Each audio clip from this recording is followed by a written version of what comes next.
Erkin Asiya radiosi muxbirlarining urug' tuqqanlarini tutqun qilish orqali ularga bisim qilmoqda. Shulardan doktor Asad Sulaymanning bir akasi va bir inisining tutqunda ekanligi o'tirg'a chiqdi. Erkin Asiya radiosi Asad Sulaymanning tutqundagi urug' tuqqanlari haqida yanama ilgirlab elib borgan aniqlashlari davomida uning inisi Qumul shahar Tangirtoq yesining yezi boshlig'i Ahmad Sulaymanning tutqunda ekanligi dalillangan. Tutqunni dalillagan soqchi uning tutilish sababidan davlat maxfiyatligiga yotadiganligi va uningdan faqat yezi darajadan yuqori rahbarlarning xabar topa oladiganligini eskartdi. Asad Sulaymanning akasi Ahad Sulaymanning tutqunda ekanligi dalillangandan keyin radio yana uning 4 yildan buyon izlarga g'oyib bo'lgan inisi Ahmad Sulayman va boshqa 5 nafar navara qiyrindishi haqida aniqlash olib borgan. Erkin Asiya radiosimi Amerika ovoziga o'xshash Amerika davlat majlisidan moliya yordami oladigan mustaqil bir axborot organi.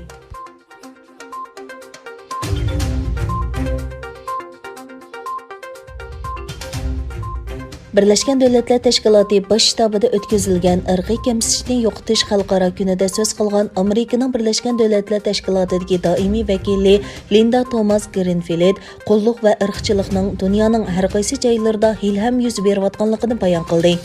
Birmada Rohingya musulmonlarga va Xitoyda Uyg'urlarga qilingan zulmni misol qilgan Greenfield Xitoy hukumatining Sharqi Turkistondagi Uyg'urlar va boshqa etnik va diniy asonliq millat to'biga qarshi irqiy qirg'inchilik va insoniyatga qarshi jinoyat sodir qilganligini aytdi. Xitoyning Birleşken Dövlətlər Təşkilatida turishliq muavin vakili Daybing nutq tizimligida bo'lmasimi so'z qilib, Amerika vakilining ayblashiga mish-mish parang va boshdan oxir qip-qizil yolg'on ekanligini aytdi. Biyang Amerikaning Xitoyning ichki ishlariga aralashdi deb ayblab, Amerikaning boshqa davlatlarga nima qilish kerakligini aytmasdan, balki o'zining razil kishilik huquq xotirasiga qarshi kerakligini ko'rsatdi.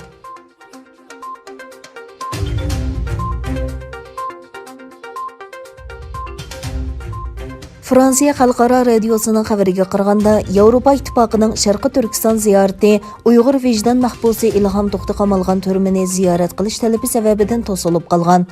Yevropalik bir diplomat mazkur radio muxbirining ziyoratini qabul qilganda, Yevropa İttifoqi vakillari 2014-yili bo'lgunchilik jinoyati bilan muddatsiz qamoq jazosiga hukm qilingan Uyg'ur ziyolisi Ilhom To'xti qamalgan turmaga kirishni talab qildi dedi. Xitoyning Yevropa İttifoqidagi vakili Zhang Ming oldingi kunidagi bayonotida mundaq dedi. Yevropa İttifoqi vakillarining Sharqi Turkistonni ziyorat qilishi uchun barliq o'rinlashtirishlar ilib berildi. Ammo ular Xitoy qonuni bilan ayblangan mahbuslarni yo'qlash qatorli qabul qilg'ili bo'lmaydigan sharoitlar sababidan to'xtatildi. Birleşken Dövlətlər Təşkilatı Kişilik Hüquq Oliy komissari Michel Bachelet 2 oyning oxirida Sharqi Turkistondagi kishilik huquq vaziyatini mustaqil va atrofli tekshirishni talab qilgan.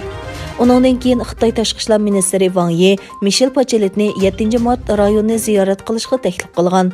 Ammo Xitoy taraf izchil turda ziyorat qilishga bo'ladi, tekshirishga bo'lmaydi deb keldi.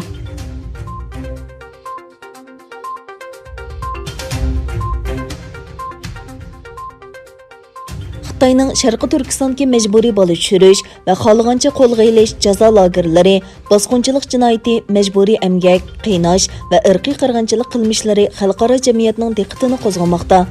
Amerika ishchilar uyushmasi va sanoat birlashmasi yaqinda Bayden hukumati va parlamentini Sharqi Turkistondan quyosh energiyasi mahsulotlarini import qilishni to'xtatishga chaqirdi.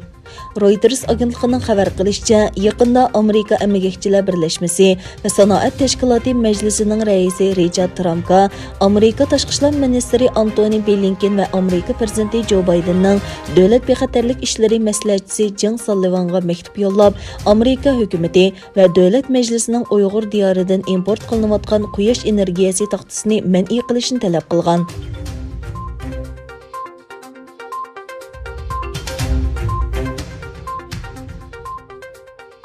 Amerika Davlat Mudofaa ministri Austin va Hindiston Davlat Mudofaa ministri Rajat Singh Hindistonning poytaxti Yangi Dehlida ko'rishdi. Austin Hindistonning S-400 havo mudofaa sistemasini setib olish jarayoni to'g'risidagi savolga javob berib mundaq dedi. Biz barliq ittifoqdoshlarimiz va sheriklarimizni Rossiya uskunlaridan yiroq turishga chaqiramiz. Sheriklarimiz jazoga uchraydigan uskunlar bilan ta'minlashdan saqlanish kerak. Hindistonning bu sistemasini setib olishga qiziqadiganligini biladiganligini bayon qilgan Austin, ular S-400 sistemasini texnik setib olmadi. Shunga embargoni muzokara qiladiganga hech qanday sabab yo'q dedi.